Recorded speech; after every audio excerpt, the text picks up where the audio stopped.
mula sa solar pupunta dito sa yan, G-Light rechargeable solar battery.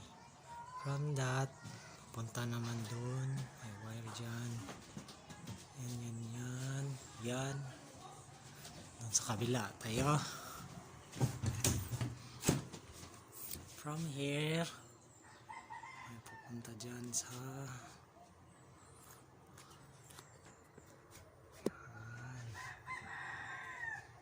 yan ang system natin. Yan dyan, yan ang system natin. From that, punta yan dito sa 12 volts 7 EH 7 plates 12 volts battery. Mula dyan papunta dito sa pinarallel na booster. From sa booster, isang 400 watts power supply module. Mula sa module papunta sa inverter, 200 watts car inverter. Mula sa inverter may plug papunta dito sa yan, at papunta naman doon sa kabilang kwarto. Mula sa kabilang kwarto papunta dito, yan, then charge again. Subukan natin magpaandar.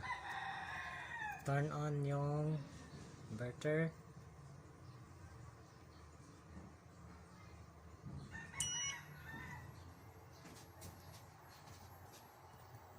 Oh, yung green.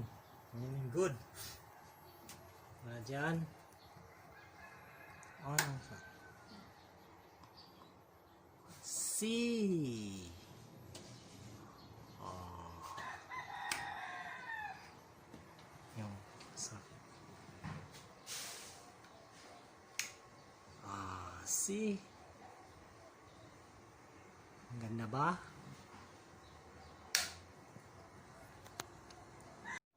Hope nyo nagustuhan nyo yung tour natin sa ating solar electric induction light system.